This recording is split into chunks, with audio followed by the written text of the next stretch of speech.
Welcome to the enchanting world of the Never Cross a Witch Bitch podcast. Prepare to be captivated as we embark on a thrilling journey into the realm of spirituality with our remarkable team of a distinctive energy mixture. Leading the way is Mitch Garlington, a gifted gay male witch, touring stage medium, and psychic tarot card reader.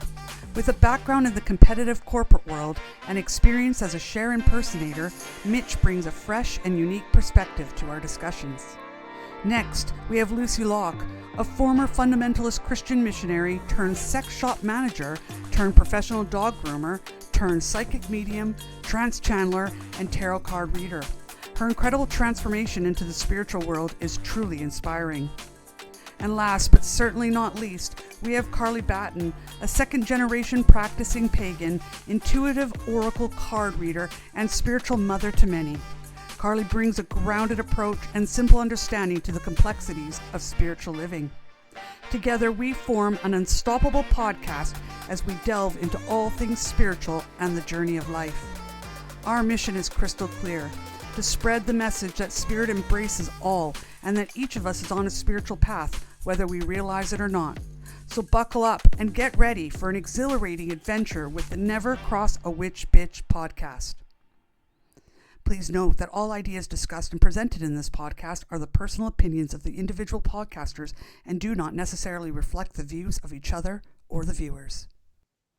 Hi there. Welcome to another podcast of Never Cross a Witch Bitch. We're on episode 11. We hope that you guys all had a good Christmas. You might be watching this way after Christmas or way before next Christmas. Who knows? But we all hope you had a wonderful Christmas. So we were actually discussing for almost a half an hour what we'll discuss today. We almost got into a podcast without push and record. Of our own, So, yeah. I should welcome. I'm Lucy Locke.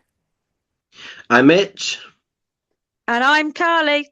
I apologise in advance. I picked up the festive lurgy and I may cough. So if I suddenly go quiet and I look like I'm coughing, that's what I'm doing if anyone's watching. I apologise in advance. No. If I go on mute and start going, I'm all right, I'll come back, but I'm just coughing vigorously. Well, we did. Mitch put up on our, for those that you haven't joined on Facebook, we have a Never Cross a Witch Bitch page. It's a private group that you can ask to join. It's a totally safe environment, and that's why we made it a private group. And Mitch asked a question of what would people like to hear us talk about, and we got a myriad of different things. Yeah, really cool stuff through. And I think it's nice because it helps us to know what you guys are feeling connected to, or what you'd like us to delve into, and just our take on things. So yeah, there's some really, really cool sort of bits and pieces. So we're going to try and tackle it in one hit, aren't we? I think, sort of. Yeah, and then we could get deeper in later episodes or whatever. If things, but yeah, there was some pretty cool stuff that came up. So where would we like to start? Well, I quite liked the question about sort of what is spirit, and I think spirit is something collective but equally individual to all of us, isn't it, really? And I guess that loops into how spirit first came into our life, which I know we've talked about in a previous podcast. I mean, for me, spirit is the ascension of life after this physical world. You know, it's that higher vibration of consciousness of life, I suppose, if you want to sort of word it like that. And what I always think is it is a little bit like kind of, you know, we're having this physical reality, but we're all on a vibration, we're all on a frequency. And when we sort of pass over to spirit, we will go to spirit on a frequency, a vibration, and that can change as time goes on, can't it, you know? And I think that's how spirit come back to give us messages, essentially. I totally agree with you. I see it. Oh, it's almost too big to describe, too much to describe. Sometimes I'm in awe. I look at spirit like as this ever-flowing energy. There's no male or female. There's no higher or lower. I look at this like really intense vibration of energy, and we are all part of that energy. And I look at it as from the beginning of time, we've all been a part of that energy. And it's like a diamond. We're all a faucet of the diamond. So you get different reflections of energy, different reflections of each of our lights. And that we've picked lives to live in, to experience things in the world, in this 3D reality, so that we're actually part of that. And we come down into this 3D reality, and the energy changes and shifts according to our fleshly nature, our DNA, our It's almost like a time machine in a way, isn't it? in a way, and it gets like compressed and portrayed through us as individuals according to, like, I find it very intricate, and I find it very, how I view it, very, or I've heard people talk about it and it resonates and it sits with me very well, of like generational too. Does that make sense? So we're like, we have generational, like our DNA goes back. And so we're expressions of so many things in this body called Lucy, Mitch, Carly, you guys out there. And we loved ourselves so much. But when we come in before, that's why we picked this life. That's why we picked this person right now to portray. But when we come in, we don't remember that. When we're birthed into this world, it's forgotten. But do you understand when things resonate with you? When things resonate, Yeah, it's it's like not there's like this you've learned reminder. something, it's a reminder.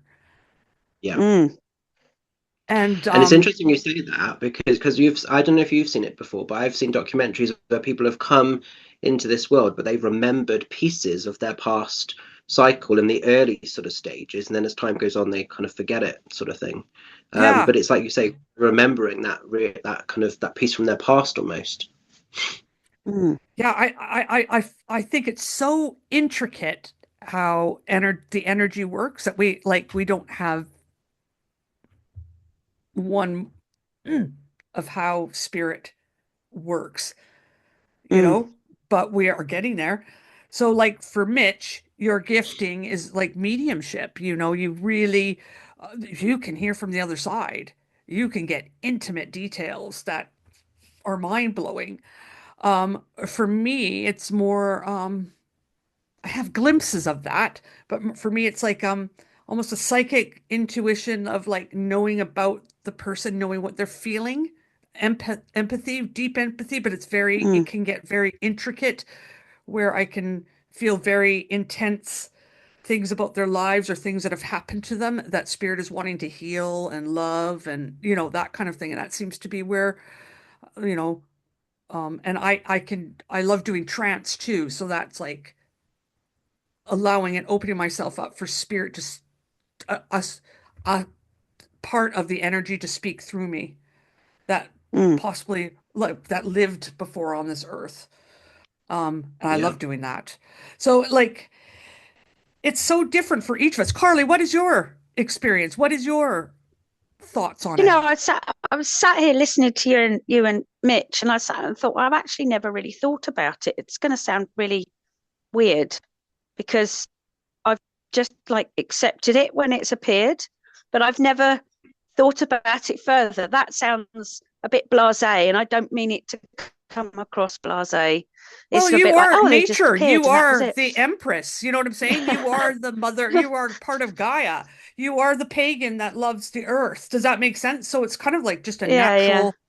a natural Yeah, you Yeah. would just take it as acceptance. embodiment. Yeah, Yeah. I've never sort of, the only time I think I've ever really sort of queried it, I think, is when, I mean, there's a lot of it coming up at the minute about people talking about the Matrix. And I mean, I watched that film. I love the Matrix. I'm a massive, I'm a massive Keanu Reeves fan. But when I remember watching the Matrix, I've always thought, is the world really like that?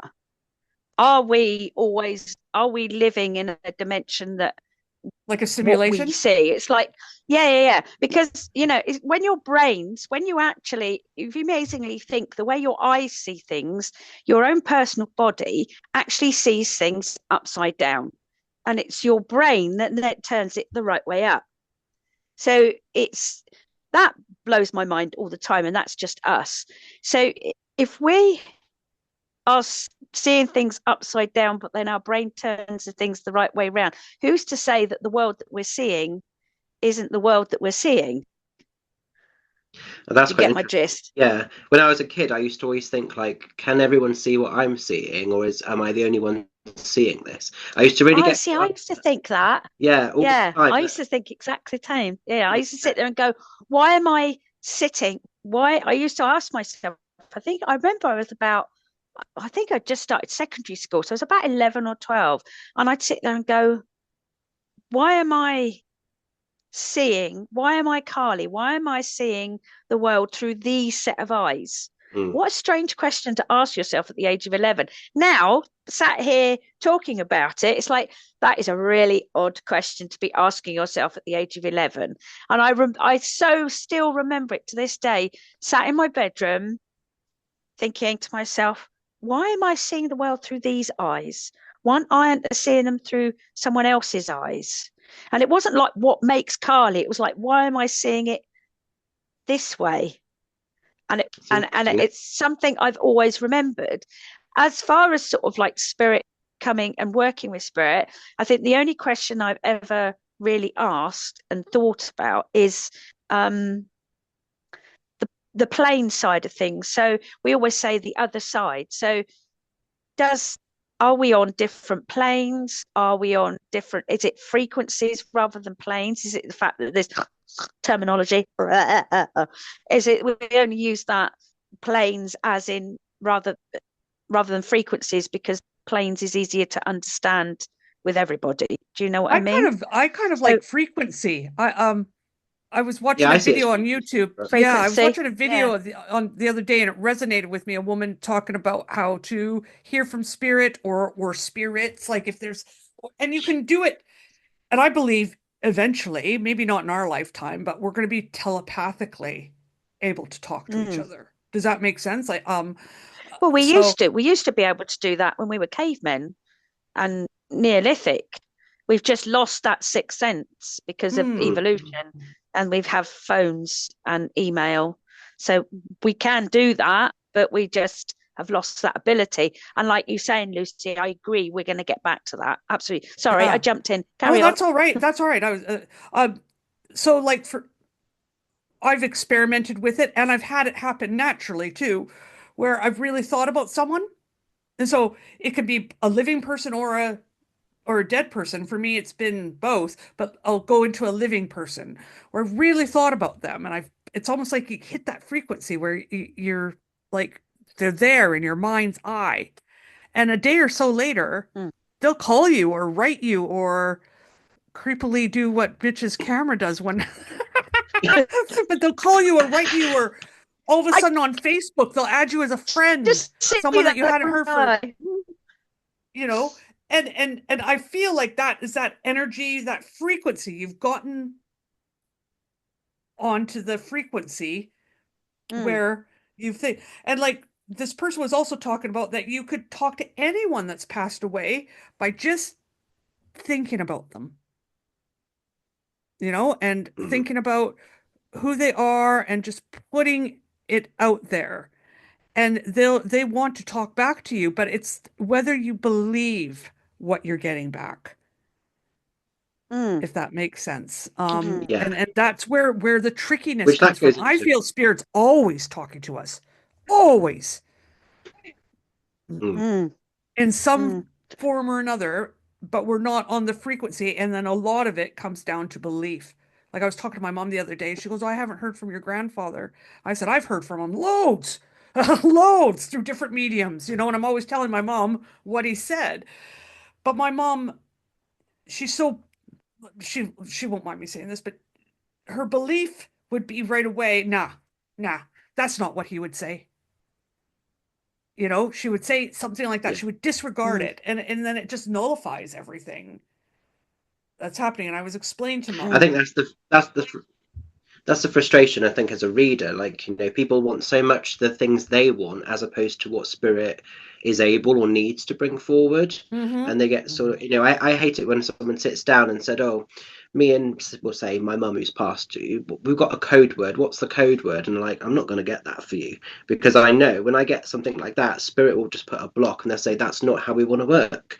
So I might not get a code word, but I might get all this other amazing evidence, and it's down to the reader if you want to take that or not, But Yeah. it's tricky, isn't it? Because, and I think that's where, as readers, we have to really hold space for spirit, but then pull back. And what someone does with that information is down to them. I mean, one of the questions was, what do you do with people that don't believe you? And I can only give what spirit give. If you believe it or not, that's your journey. But and I sort of have to dismiss myself out at that point, really. I don't know how it is for you guys, but I don't get caught up in this, does a person believe or not? And it sounds really rude to say, but I kind of don't care if someone believes me, because I know what spirit gives, and I trust in that so much. I don't need it validated from an outside place.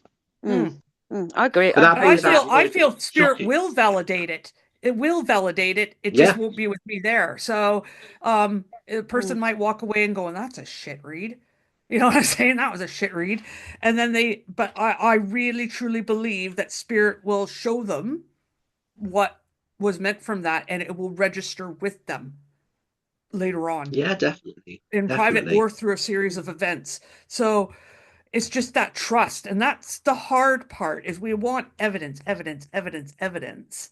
And that's not, they're not, spirit isn't a monkey on a string, isn't a puppet that we can just go this and that and this and that. And I think I'm going to be personal here. I feel that's very disrespectful to spirit. Spirit Mm. is about relationship. Spirit is about, we were talking about, like, people were asking, like, how do you know what's spirit and what's you, what's ego and stuff?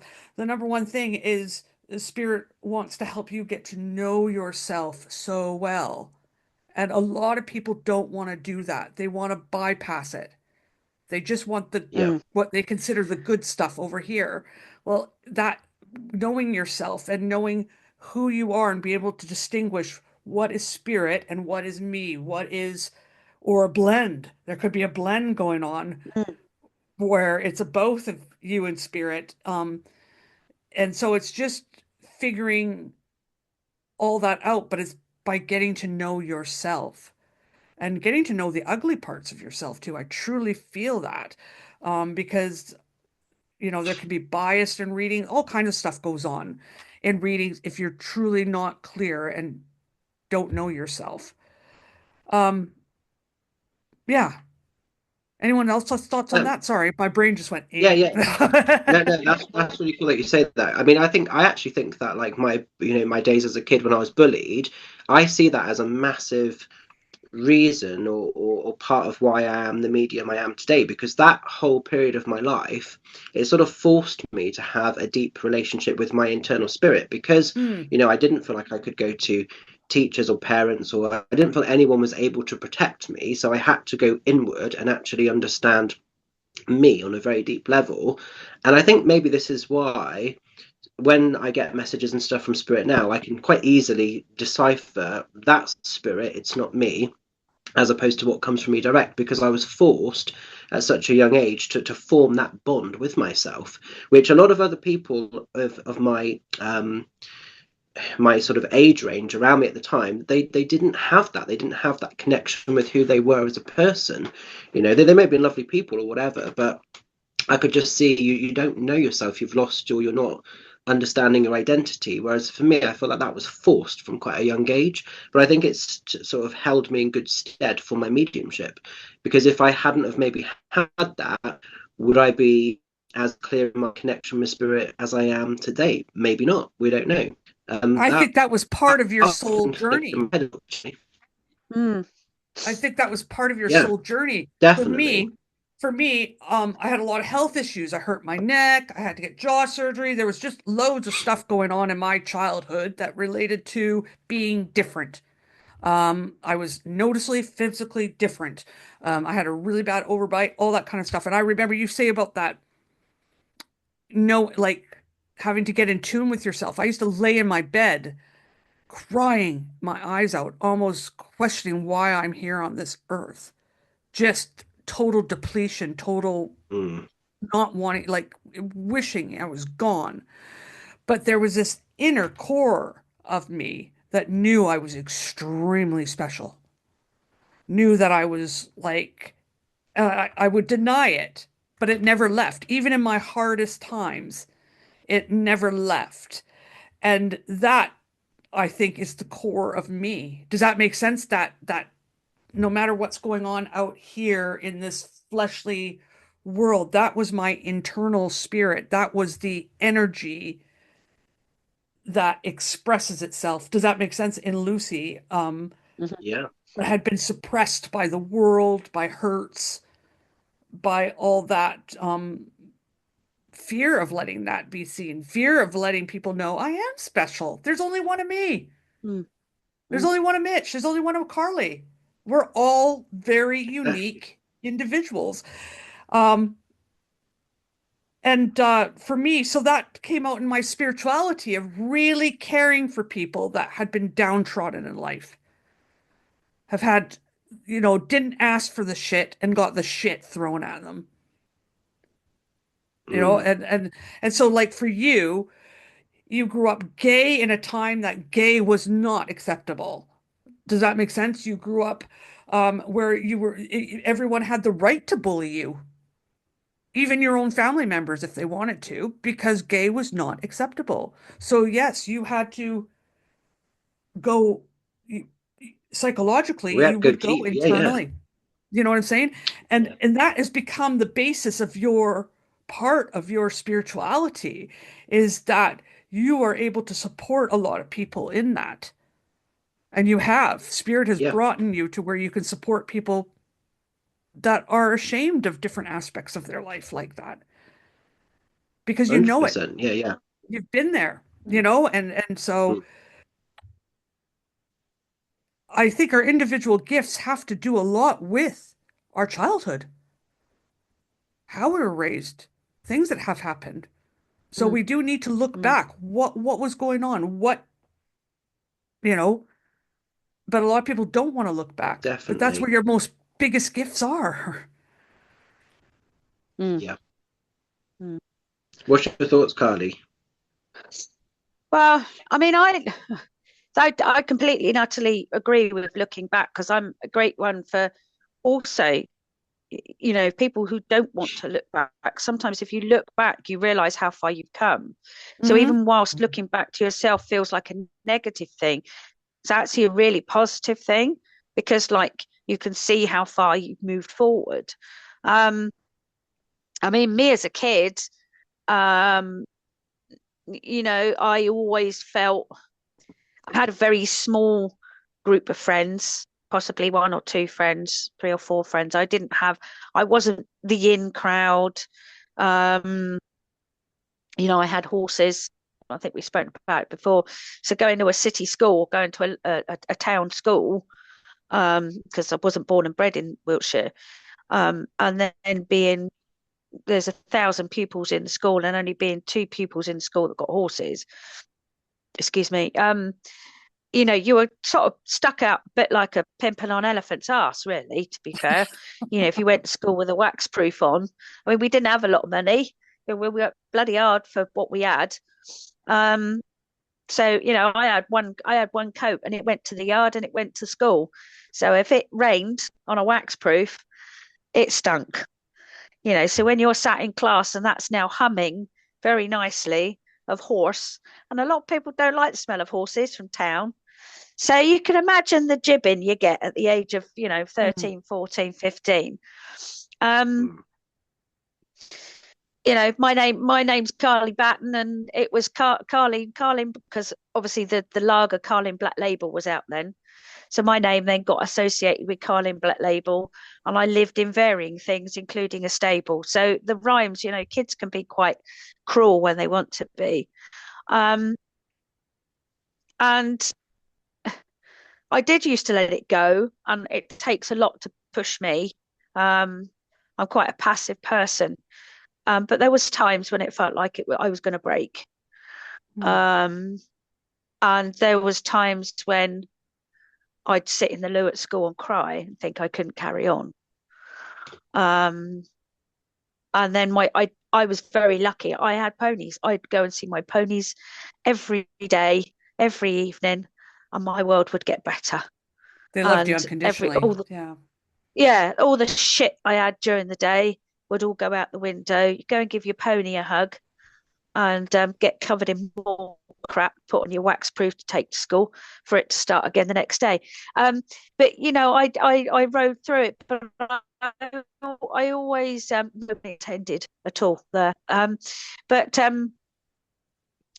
it, I always did feel like very much like a square peg in a round hole.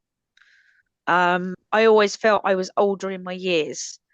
So when I started secondary school, the whole conversation of what is this me here doing in these eyes, it carried on all the way through secondary school.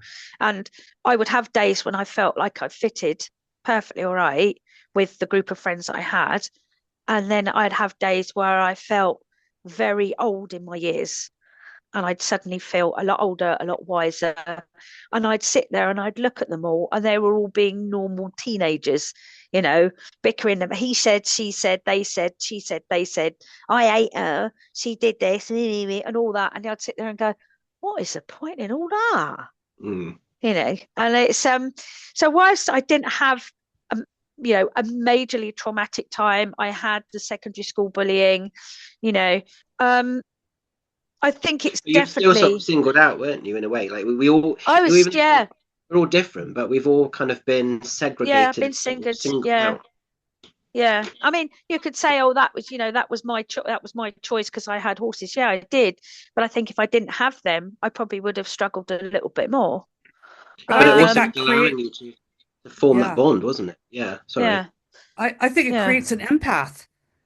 Most yeah, empaths have had rejection, you know, um, being misunderstood, whatever. mm, Lots of different negative things happen where their heart goes, "Oh, I don't want that for the rest of the world."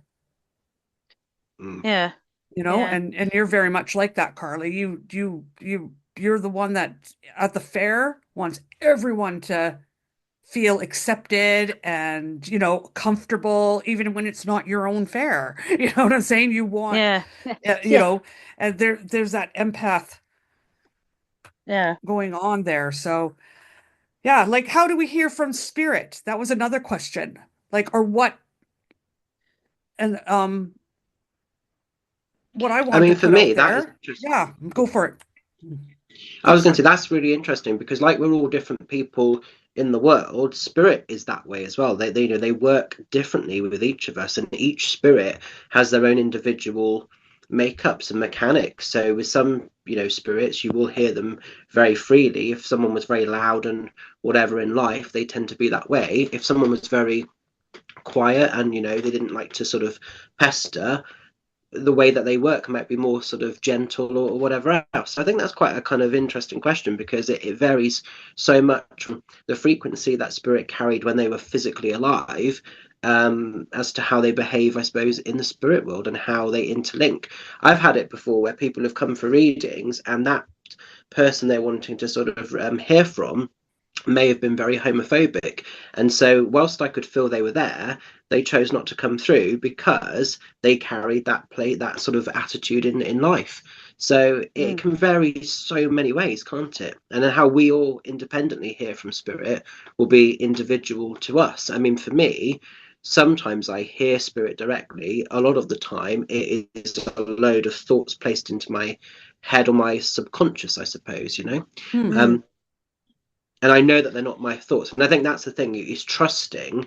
Okay, I know that's not me. Where's that coming from? Why is that coming in? Yeah, mm. for me, my And that spiritual life that blew is up. Yeah, blew up. Sorry, party. Blew up when I no, go on. started trusting.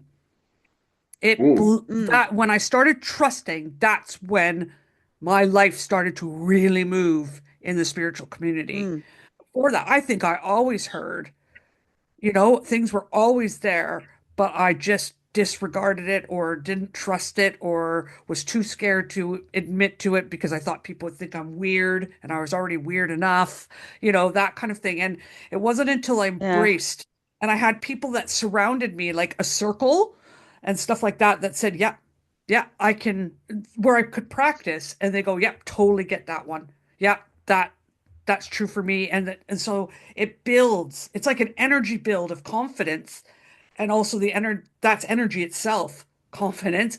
And then it's like you're more susceptible to hear and believe everything that's coming through you. Also for me, Mitch, not so much anymore, but for me, I do an opening and a closing. So that's when I can say, this is spirit. So when I open and I ask like I align my chakras, I ask for protection, and then I open myself up through a meditation or whatever and say, okay, spirit, I'm ready to hear from you. And then when I'm done, or I feel it's like the energy is kind of like going, I'll close it and ground and stuff like that. And what that can prevent, some people get into mental health problems or emotional health problems because they don't ground, or they Mm. don't open and close. And what happens is they can't tell what's them and what's spirit after a while. And you're just this open portal. Do you know what I'm saying? Mm. Especially if you're, and like for me, if I don't close properly, I can actually almost have like flu-like symptoms the next day where I'm really just like weighed down. I have to close and really ground myself and get back to doing something normal, because it's like the energy is just so much that I Mm. get tired if I don't close down properly. And I've seen Yeah, it's like you're people. being pulled to two worlds, isn't it? That's exactly it. And some people are okay with that, but some people aren't. And it's admitting what you're okay, like experimenting really. And for me, Mm. it doesn't work well. So I have to close down because I know that I won't feel well the next day. And it's like a hangover almost. That's what it's like. It's like a Mm. Yeah. hangover. And so for me, it's important. And then I can tell, I can do in that experiment of opening and closing. That's where you can see the evidence and stuff like that. And that's where you can start building that relationship and that confidence with spirit. But I really truly believe you should get a circle or a group of people around you that you don't know well in life, where that evidence can start coming out and people can say yay or nay, and they're safe of saying yay or nay Mm. or yep. But, and you could start really inside of yourself figuring out, okay, spirit, this is how I hear from you. And so Yeah. when that starts happening, it's like a tool that you could start. So for me, it's a lot of pictures, sometimes movement of pictures, a little bit of a movie. I don't always see faces. It's more like bodies doing something, if that makes sense. And I can see like the surroundings, if it's mediumship, um, and a feeling. I get really strong feelings over my body. And then where the misconception can come in, where people get picky, is because we're not hearing like, "Hi, Mitch.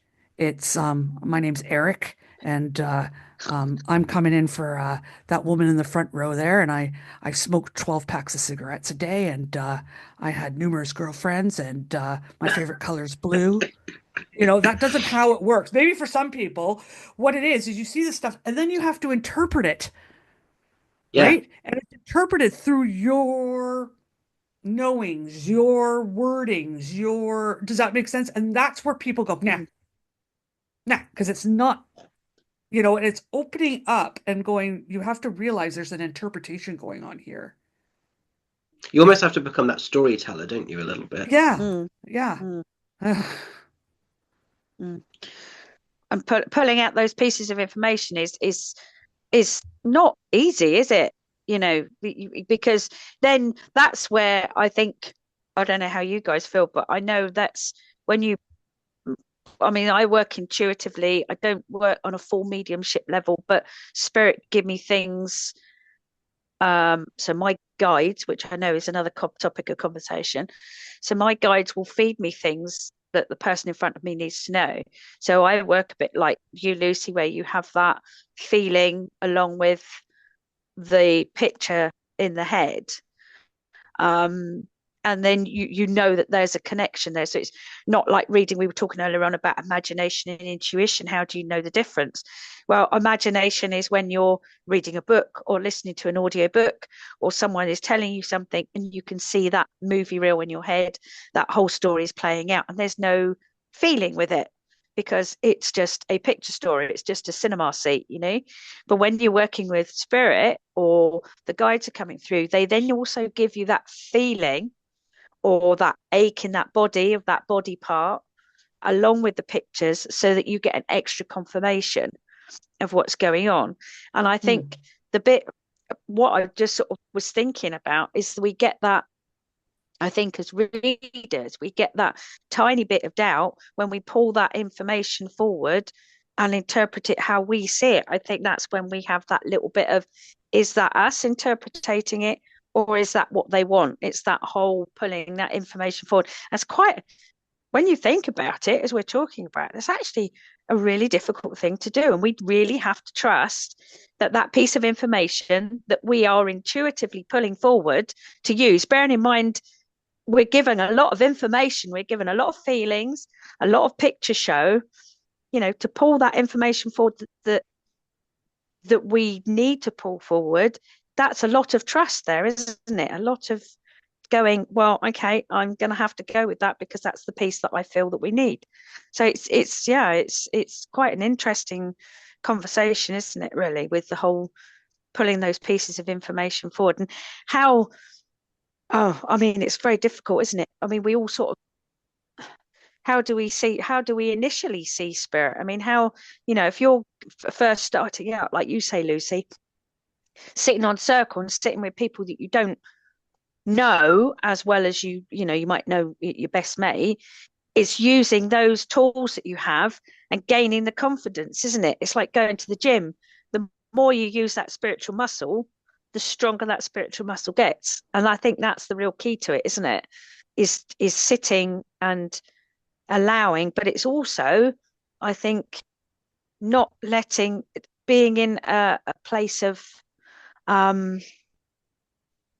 being grounded. We've spoken about being grounded before, haven't we, before you start, and setting the everyday mind chatter aside and being in a space of here and now to be able to allow. So yeah, mindfulness is a big part of it. Meditation's a big part of it. Third eye work. So guided meditations working on your third eye. So what Spirit just said to me while you were talking, Carly, is it's imagination with intent. So the intention is to hear from Spirit and opening up your imagination and trusting.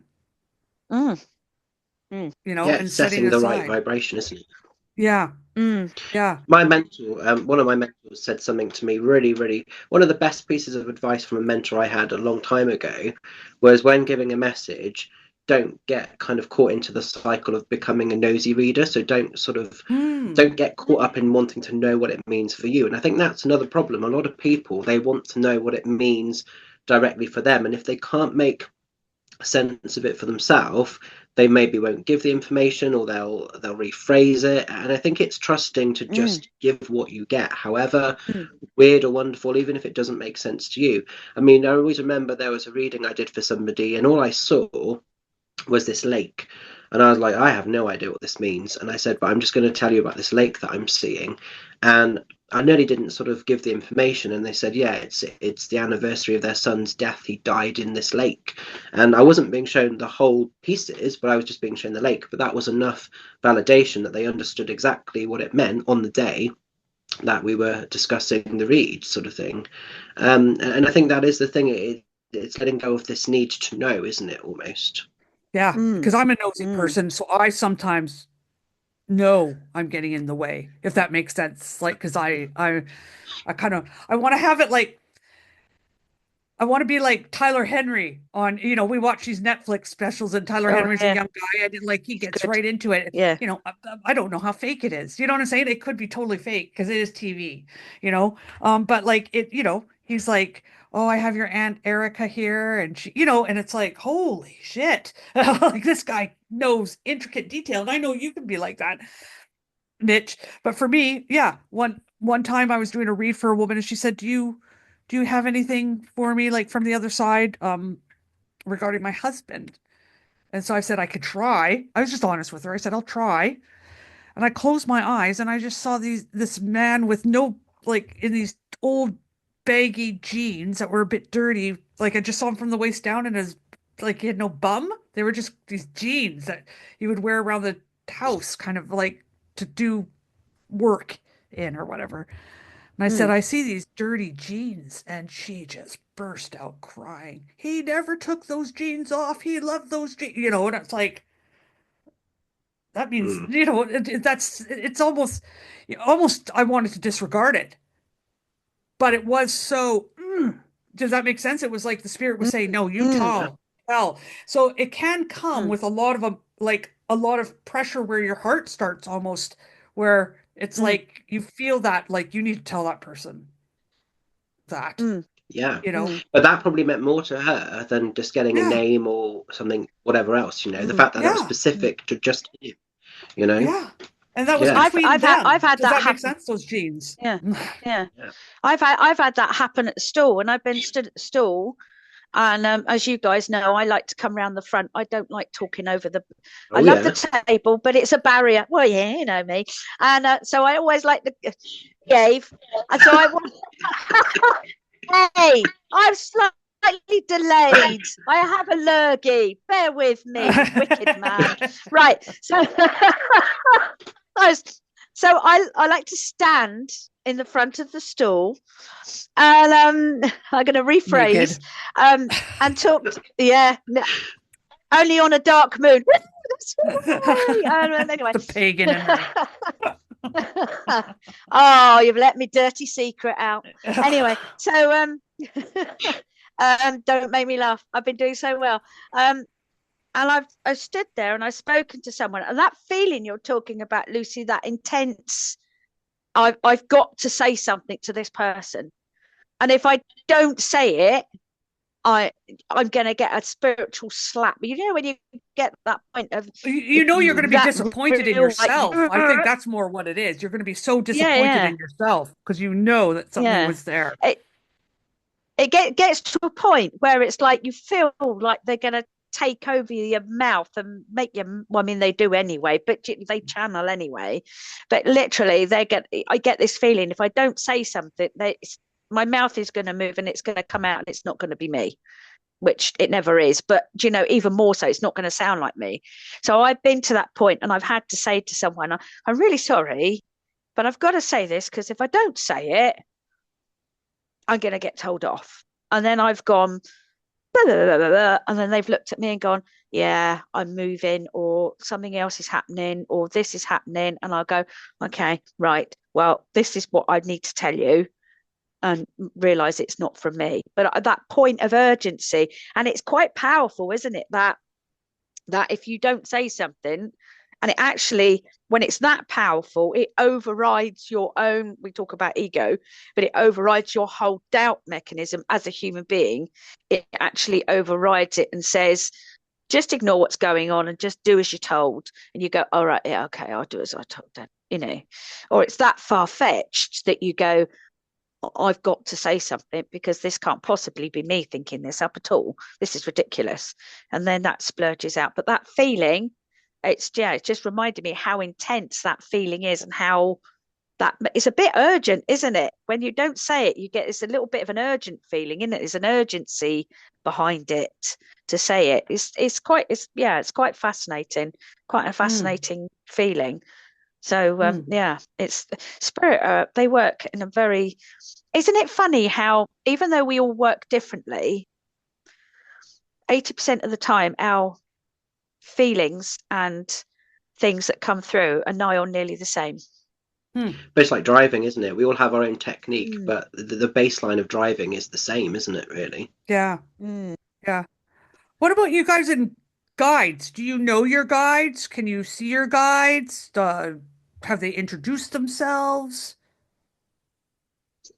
Yeah, I mean, with me, it was quite interesting. So I've had quite a collection of guides, and we were talking about meditation earlier, and I think meditation is a really important way to form that bond with a guide, because I used to go to a meditation circle, so it wasn't necessarily about mediumship or psychic work. It was to just meditate, to chill, to just give yourself a breather in your headspace. And when I started doing this gentleman sort of started kind of coming into my awareness, and it wasn't just my thoughts or feelings. This was a guy that I was seeing that would be turning up for meditation. And then my meditation teacher sort of said, "Oh, this is your guide, da da da da da," and we formed a bond. And she said the reason that that's happening is because you've actually invited him in. A lot of people want to know who their guide is, but they don't bother to actually sit in the power. They don't bother to invite the energy in. And I think that's another thing. They're fast, like we talked about fast tracking. Everybody wants to know who the guide is, sort of without doing the work a little bit. That's what it comes down to, is doing the work. The boring, well, it's not boring. I don't find it boring, but some people would find meditation boring. I find it a relief. So meditation, when in my crowded brain that just didn't shut up, and um all the hurts were in there. Does that make sense? Everything. It was just the meditation Yeah. has quieted my brain down so much, where it's just kind of loosey in there. And then it's like, then I can Yeah, hear. 100%. Does that make sense? When before I couldn't hear because it was just Yeah. chatter of past hurts, of what does this person think about me? And just working on all that stuff of I don't care. I don't care. Does that make sense? And meditation helped just relieve all that just for my mental health purely, but it also helped the spiritual. So my guide, he introduced himself at 14, but I didn't realize he was a guide. I just thought it was something weird. You know what I'm saying? That happened to me. And I kind of put it to the side, but he reintroduced himself just in the last year, but he's always been there. And I've gotten to know him quite well, and I love him. And I can actually, and that's helped my mental health too, is his love towards me. I can feel it. Does that make sense? I can sit in it. Um, and then when I call my guides forth, I can really see him in my mind's eye, but it's almost like it's quite neat because it happens the same every time. Is I know my grandparents are there, but I can't see them, but I can feel it. Does that make sense? They're just part of it. But it's like eagle's wings. They're all there, forming these kind of like eagle's wings of protection around me, but I can't see them all. And there's loads. There's quite a few, you know, but I can't see them. I just feel like it's like a shadow, but a good shadow that comes around me. I met my gatekeeper about 2 months ago. In We did it in our circle. We did a let's meet our gatekeeper. And so this a gatekeeper is the guide that kind of like protects you and makes sure that like what comes to you is like good and pure, and kind of protects you from the bad stuff in life. And so I was doing this guided meditation with my group, and this thing came, and I was like, what? Like, he was so ugly, he was cute.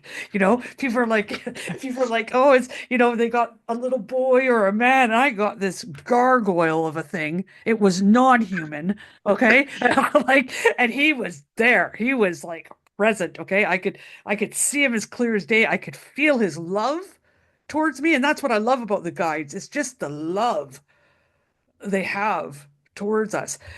And he almost worshipped me like the queen, like Queen Elizabeth. That's how he came around me. He was like a lizardy type thing, kind of fat, but he had like I think I sent a picture to you, Mitch, of what I put in You did. AI of what he looked like, and it came up pretty close to what he looked like in my mind's eye. And but he was like bowing before me and thank you, ma'am. And I thought, you're like 2 feet smaller than I am, but he showed me quickly how he could be ferocious. Does that make sense? How he could stand things off, and he was like a bumbling kind of Englishman in this lizard body. I don't know how to explain it, but I absolutely could feel his honor and his protection towards me. And what it is choosing to believe that, because that will change your life, you know, and standing firm in that. And that's where we get lost, is we get all this information, we get these feelings, we get these things in meditation, I'm sure people have it when they sit on the toilet time for me. And I tell this in my circle time and in my trance group, toilet time to me is huge spiritually. Because Yeah. you're sitting and relaxing. It's like the one time in the day, that you're like, or for me, it's more than once, but it's like, you're sitting down and going to the toilet, and And don't be afraid of what comes to you, because it is a form of meditation, because you're just It is, relaxing. yeah. You're not on your phone, put your Yeah. phone to the side and just relax. And spirit doesn't care that you're taking a shit. They really don't. They'll come to you anytime that you ask them to, or that you make the intention. It's us that puts the barriers in the way. It's never spirit. Yeah. And it's choosing. It also helps with your mental health and standing firm in your belief. It helps with your sense of Mm, being. And I believe our guides want to help us with that. So they show us these things, but we just disregard them and push them aside, or think, oh, that was weird. Or you enjoy the feeling at the moment and then go away and go, oh, no, that was too weird. Or people will think I'm weird. You don't have to mm, tell other people. You don't. But you should stand firm mm, in that relationship that you are having with them. mm. I think 100%. also, yeah, I think also people should, if you're first starting out your journey, I remember um, when I first started out my journey, I restarted because obviously you start and you drop off for a bit and you come back again, don't you? So when I first got back into my spiritual journey, a bit more in depth than it obviously was in my teens, um, you're bombarded with a lot of information.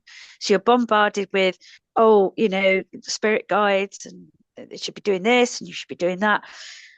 I went through a stage of going, oh, well, am I doing this right? I haven't got spirit guides. I haven't got this. They will come to you at some point when it's right for you to have them, or when your brain has stopped monkey chattering and you've done a little bit of what we spoke about, shadow work, looking back, healing yourself. They'll come to you at some certain point of time. You will pick them up. Don't worry, they are there. And just because you haven't seen them, or in your mind's eye seen them, if you ask, they will step forward. And like you say, Lucy, they will give you that. When I go and sit and do readings at Mitch's fair, I just ask them to step up and stand by me, and you can feel them. That's a brilliant. I love that explanation of feeling like you've got wings, and they're literally not all the way round, but they're just stood there going, we've got you. You're all right. Just remember to keep talking what we Mine don't put have in your London head. accents, so no. No, don't they? Don't have a London accent. But yeah, they just you know that they're there. But it's one Mm, thing you mustn't worry about if you're not seeing them. If you just take a deep breath and ask them to step up, you will feel them. You will mhm. feel a very slight energy shift, and that is the start of knowing that they're there, and then you can take your confidence and your strength from that. I mean, my first guide came through.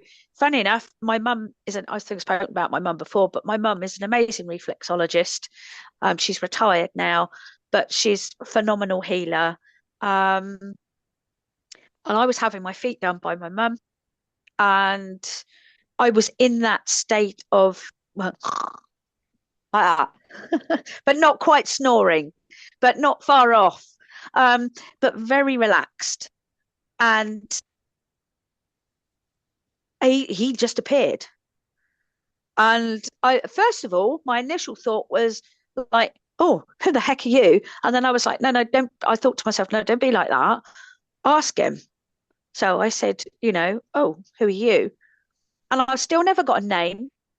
He's very silent. And all I got was, I'm your guide. And I was like, oh, okay. So he's very Gandalfy and gets his jaws in a twist when I say that. But I sort of have to say, well, that's the only way I can explain you, because he is very Gandalfy. He's got wizard look. And I first met him, he was in blue robes, a bit like Merlin out of Sword in the Stone. You need to watch that, Lucy. Yeah. So yeah, he was very Merlin-y. Yeah, I know. Come on. And but looked like Gandalf. So he had the blue robe, the blue hat, the staff, the long beard, the long white beard. And it did feel very much tutorial. So he was there to teach me. He was there to walk in front of me and say, yes. Anyway, I came out of my mum I woke up, mum finished doing my feet.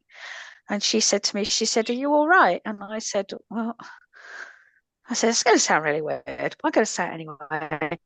I said, "This gentleman looks like this." She went, "Oh, yeah." She said, "He's been one of my guides as well. And he comes forward to teach me." And I thought, oh, that was really interesting. So he's obviously been one of Mum's. He's now one of mine. Since I've gone further down my path and found my feet, his robe colours have changed. So he is now in Gandalf grey. So he's gone from blue, the tuitional, to now Gandalf grey. And I tend to find he stands by the side of me. And if I think sometimes if he feels that I'm not putting up enough protection or I need a little protection, he's proper staff in the ground with this whole, none shall pass type, thing, energy about him. But that was, yeah, that's my Gandalf one. That's the first one I came across, and I've got quite a few. And Mary, who is, I think, me from a past life, who comes through. And she's quite opinionated, shall I just say, but in a nice way. So I think it's yeah, it's one, I think one thing people just restarting their path or going along, if you haven't got guides or you feel as though you haven't got guides or you haven't seen them, don't worry, it's not like a necessity to go forward. They will come to you at some point when you need them for certain things. Do you guys find that? Do you have them step up for certain things that you need? Yeah. I think it's trusting that there is something there. It's like with me, I think I've said this before, I've got a completely different guide that will work on platform. She's a lot more fast paced than when I'm doing tarot or healing work. So the guide that works with me on platforms actually a guide that I'd already been linking with, but then the medium Ty Duck channeled a picture of her for me, which was lovely because it reaffirmed what I'd already been kind of getting. I'd already formed the bond with her, and the picture just sort of cemented what was already being shown. But she's an American. She's a cross between Joan Rivers and Lily Savage. She swears like a trooper, and she means business. And she is fast paced. You know how kind of Americans are. Everything's quite fast, isn't it? So we've not got time for any sort of fucking around. She, when I'm on platform, she's like, we're doing this. And she will bring in humor. She will bring in a lot of swearing and other stuff, but she'll bring in the evidence. Well, she'll for spirit to link, whether it's via her or whether it's coming direct from the family member, whoever's coming in from the spirit world, or it might be a mix of both. But that validation will come. But we're on the go the whole hour, until we get to the break, and she's like, come on, we're doing this sort of thing. Whereas when I'm doing a private one reading, I have a gentleman guy. He's an old guy who wears kind of different colored bow ties, and he's a lot more fatherly, he's a lot more gentle, he's a lot more slow. He allows the energy to sort of build gently and sort of it just sort of, how to put it into words, it's just a lot more sort of calm, I suppose. So but and I can really feel those differences of connection. So it's quite interesting. But yeah, I think, like you say, just invitation is the most important thing. Meditation via invitation will get the links going. Yeah. And also what came to me really strongly was comparison. I feel sometimes with people in the spiritual walk, they'll be like, oh, I want to be like Mitch, or I want to be like, and it's like, it's you, and it's a self-acceptance of you, self-acceptance of what brings you joy, what brings you, not what you think will bring you joy, or what looks like what could from an outside place bring you joy. And same with the guides. I've heard people talk about their guides, and in the past I've been like, oh, what a cool guide. And I'm like, no, you know what? The more I get to know my guides, they're fucking cool. They're awesome. And I'm getting to know more and more as time goes on. And so it's not comparing guides or wishing you had something different. If something comes into your mind and you're like, oh, that's not what I was expecting. Allow them, sit with them, because they're going to show you some really cool stuff about themselves. It's not, they're, like my alien, my lizard looking guide. He was bumbly, but when he showed me the power that he had, Do you know what I'm saying? In that split second, it was just a split second in my mind's eye. I was like, holy crap, you're really cool, you Mm, know? And it's just not, yeah, it's just, I think a lot of times as humans, we look and go, I want this or I want that. And mm, um, part of the journey of spirituality is the acceptance of what is, and standing in mm, that. Definitely. You know what I'm saying? mm, And being happy with what is. Um, and a lot of happiness and joy. Like I think we're coming to the witching hour, but I'm not sure. Are we, Mitch? Yeah, we're nearly on the witching hour. I hear. I just want to put this out here, and I don't know why it's coming to me. Maybe someone just needs to hear it quickly. Um, Gratitude. Growing up, I would hear people say, "Oh, you know, my grandma," and so you need to be thankful for that. You need to be, you know. And I used to think, "Oh, gratitude." The word gratitude or being thankful just made me feel a bit sick, and like I was never good enough, and I was never like I was never thankful enough, and like mm, and I was never, you know, humble enough and all this kind of stuff. And Spirit is really showing me over the last little while about gratitude, me being happy in myself, having joy in myself, being happy with what is going on and being content and standing in that contentness is gratitude. It's not a mustered up, I'm thankful, groveling, oh, thank you, thank you.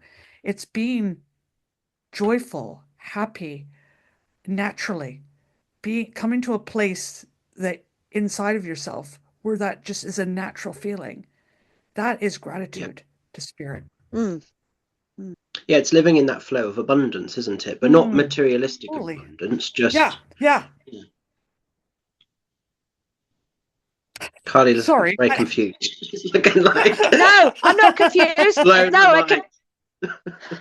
No, I completely agree. I always look confused. It doesn't take a lot to confuse me.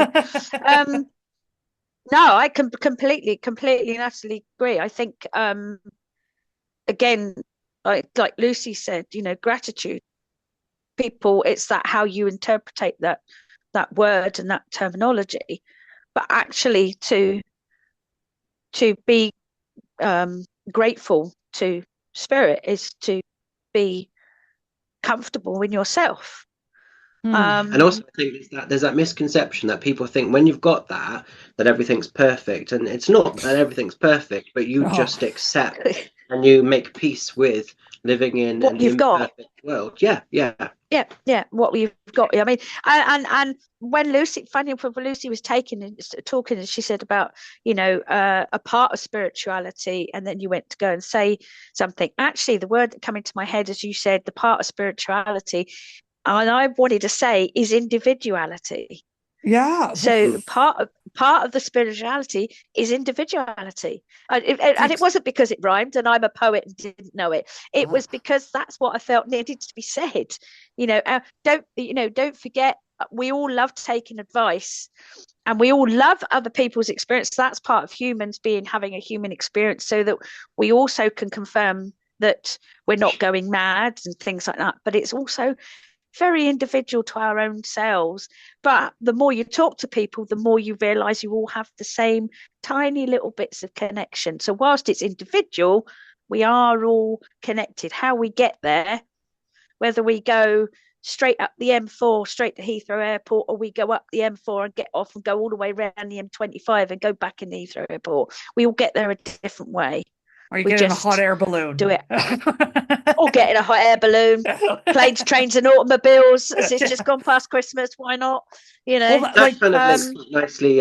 There was a question, one of the questions, like just to hmm, wrap the thing up, the podcast up. What would we be doing if we weren't sort of working for Spirit? You know, what would our jobs be? And that's interesting because I think they would all be so different, wouldn't they? I mean, for oh myself, yeah, I was adamant that there was a time when I wanted to be, you know, out there as a really big Cher impersonator, and I think I was a bit of ahead of my time, to be honest. But but that was a massive part of my journey at one stage. I also really wanted to be a forensic photographer. That was another sort of side of my energy. I don't know about you, Lucy. What would have been your ideal job or career path if you weren't working for spirit? Oh, I've always liked the idea of being up on stage doing something, talking, that kind of thing, teaching. And but I also liked, which I'm still pursuing, is psychology, and criminology was a huge one for me.